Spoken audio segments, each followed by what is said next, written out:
శ్రీమాత్రే నమ. జయ గురు దత్తాత్రేయ నమ.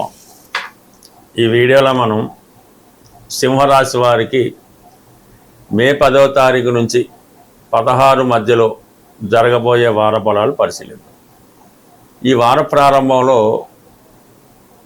శుక్రుడు స్వక్షేత్రమైనటువంటి వృషభంలో మే 14 వరకు సంచరించడం వల్ల మరి ఈ రాశి వారికి వృత్తిలో ప్రాధాన్యత పెరుగుతుంది. అలాగే మీరు ఏదైనా వృత్తిలోకి మారాలనుకున్నప్పుడు, అంటే ప్రస్తుతం ఉన్నటువంటి ప్రొఫెషన్ నుంచి వేరొక ప్రొఫెషన్లోకి మారాలనే మీ ఆలోచన నెరవేరే అవకాశం ఉంది. మరి ఇది స్త్రీలకి అత్యంత బలమైనటువంటి యోగం. ఈ శుక్రుడు దశమస్థాన సంచారంలో ఏర్పడినటువంటి పంచమహాపురుష యోగం స్త్రీలలో ఉన్నటువంటి టాలెంట్కి తగిన గుర్తింపు రావడం జరుగుతూ ఉంటుంది.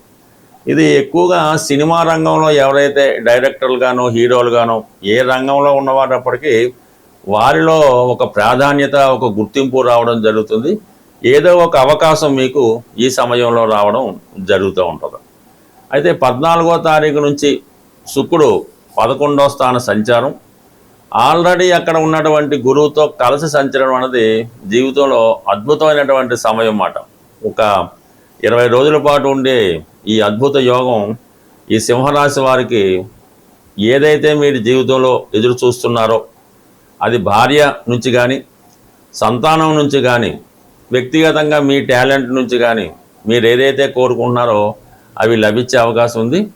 మరి మధ్యలో ఆగిపోయినటువంటి పనులు తిరిగి పునఃప్రారంభం అవడం జరుగుతూ ఉంటుంది. ఇది విద్యా సంస్థలు నడిపే వారికి, విద్యార్థులకి, లెక్చరర్స్కి, అలాగే వ్యక్తిగతంగా ఉన్నటువంటి ప్రతి ఎంప్లాయీకి కూడా ఇది వారి యొక్క ఆదాయాన్ని స్థాయిని పెంచే అవకాశం ఉంది. ఎవరైతే మీరు ఈ రాజకీయ రంగంలో ఉన్నవారో ఒక నామినేటెడ్ పోస్టుకో, ఒక ప్రభుత్వ పదవి కోసం ప్రయత్నం చేస్తున్నప్పుడు కంప్లీట్గా మీరు ఆశించినటువంటి పదవి మీకు లభించే అవకాశం ఉంది. స్త్రీల ద్వారా సహకారం లభిస్తుంది. వ్యక్తిగతంగా మీరు స్త్రీ అయి ఉంటే ఖచ్చితంగా మీ యొక్క స్థాయి పెరిగే అవకాశం ఉంది. ఒక శుభవార్త మీరు, అంటే మీకు అది మీ యొక్క జీవితానికి సంబంధించింది, పెళ్లికి సంబంధించింది అవ్వచ్చు, భార్యాభర్తలకు సంబంధించింది అవ్వచ్చు, ప్రధానంగా సంతానానికి సంబంధించింది కూడా జరిగే అవకాశం ఉంది. ముఖ్యంగా సింహరాశి వారి యొక్క సంతానానికి వివాహం జరగడం కానీ, వారికి ఉద్యోగం రావడం కానీ, జీవితంలో ఫుల్గా సెటిల్ అవ్వడం కానీ జరిగే అవకాశం ఉంది. సంతాన విషయంలో మీరు ఒక మంచి వార్త వినడం కూడా, మరి ఏదన్నా సింహరాశి వారికి అటు శుక్రుడు, గురువు 2 శుభగ్రహాలు లాభస్థానంలోకి రావడం వల్ల చాలా అనుకూలమైన స్థితి. బట్ అలాగే రాష్ట్రాధిపతి రవి భాగ్యస్థితి చేరడం అన్నది వ్యక్తిగతంగా మీ టాలెంటు, మీ యొక్క ప్రతిష్ట పెరిగే అవకాశం ఉంది. ఒకేసారి మంచి గుర్తింపు రావడం, చాలా వరకు ఫాలోవర్స్ పెరగడం, అలాగే మీ నేమ్ అండ్ ఫేమ్కి అందరూ గుర్తింపు రావడం జరుగుతుంది. అక్కడ కుజుడు కూడా మనకి ఈ వారం 11వ తారీఖు తర్వాత భాగ్యస్థానంలోకి రావడం వల్ల ఇది ఎక్కువగా రియల్ ఎస్టేట్ రంగంలో ఉన్న వాళ్ళకి, కన్స్ట్రక్షన్ రంగంలో ఉన్న వాళ్ళకి, సెటిల్మెంట్ చేస్తున్న వారికి, మధ్యవర్తిగా వ్యవహరిస్తున్న వాళ్ళకి మీరు చెప్పిన విధంగా అవతల పార్టీ నడుచుకోవడం వల్ల మార్కెట్లో మీ యొక్క వాల్యూ కూడా చాలా విపరీతంగా పెరిగే అవకాశం ఉంది. అంటే ఏదైనా గత కొంతకాలంగా సింహరాశి వారు ఎదుర్కొంటున్నటువంటి కొన్ని సమస్యలు, అటు ఆర్థిక సమస్యలు కానీ, వ్యక్తిగత సమస్యలు కానీ, ఈవెన్ అనారోగ్య సమస్యల నుంచి అయినా కంప్లీట్గా బయటపడే అవకాశం ఉంటుంది. బట్ ఏదైనా అష్టమ శని ప్రభావం వల్ల కొంతవరకు మీరు ఇచ్చినటువంటి మాట, ఇచ్చిన ప్రామిస్ సరైన సమయానికి నిలబెట్టుకోలేకపోతుంటారు. కాబట్టి ఎవరికైనా మీరు మాట ఇచ్చినప్పుడు, ప్రామిస్ చేసినప్పుడు అది మనం ఎన్ని రోజుల్లో చేయగలం అన్నది ముందే నిర్ణయించుకొని మొహమాటానికి పోకుండా ముందుగానే మీరు వారికి ఆ టైం పెట్టడం వల్ల ఆ టైంలో మీరు ఫుల్ఫిల్ చేయగలరు. తొందరపడి మాట ఇవ్వడం వల్ల మీరు మాట పడవలసి ఉంటుంది. మనకి ఈ వారంలో 12వ తారీఖున హనుమత్ జయంతి రాబోతుంది. అయితే ఎప్పుడు ఆంజనేయ స్వామిని పూజించడం అన్నది ఆ ఫలితం ఒక రకంగా ఉంటుంది. కొన్ని ప్రత్యేకమైనటువంటి పర్వదినాల్లో ఈ స్వామిని పూజించినప్పుడు ఆ ఫలితం మనకి మరింత శీఘ్రంగా వచ్చే అవకాశం ఉంటుంది. అయితే ఈ ఆంజనేయ స్వామి వారికి పూజించే విధానంలో, అంటే సాధారణంగా టెంపుల్లో అర్చన, అభిషేకం చేయించుకోవడం జరుగుతుంటుంది. మనకి మీరు ఏదైనా ఒక కార్యాన్ని స్వామికి అప్పచెప్పాలనుకుంటారు.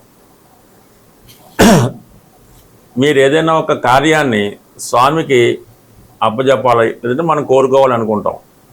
అది ఉద్యోగమా, పెళ్ళా, సంతానమా, ఏదైనా అయినప్పుడు మరి స్వామివారికి తమలపాకులతో పూజ చేయడం వల్ల మీకు ఆ కోరిక సిద్ధించడం జరుగుతూ ఉంటుందన్నమాట. ఆ కార్యక్రమం విజయవంతంగా పూర్తవడం జరుగుతూ ఉంటుంది.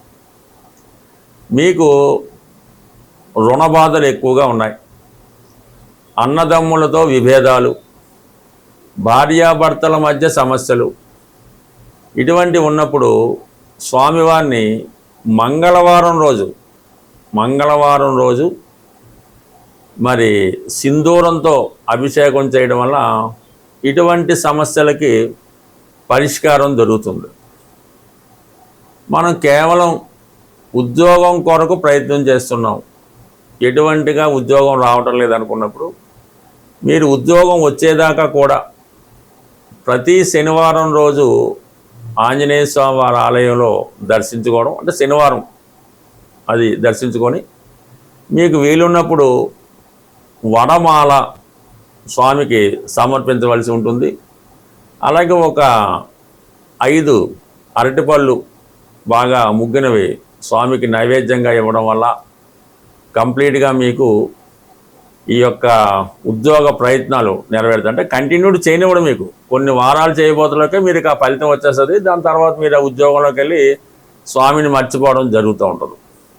అలాగే ధనం సరిపోవడం లేదు, ఖర్చులు ఎక్కువైనాయి, ఆదాయం తక్కువైంది అన్నప్పుడు స్వామివారికి మరి గురువారం రోజు శనగలు, ఈ కొమ్ము శనగలు నానబెట్టి, ఉడకబెట్టకుండా నానబెట్టిన కొమ్ము శనగలు మరి స్వామికి నైవేద్యంగా పెట్టడం వల్ల, అక్కడ ఉన్నటువంటి భక్తులకు పంచిపెట్టడం వల్ల ఆర్థిక పరంగా మీకు ఉన్నటువంటి అన్ని సమస్యలకి పరిష్కారం దొరికే అవకాశం ఉంది.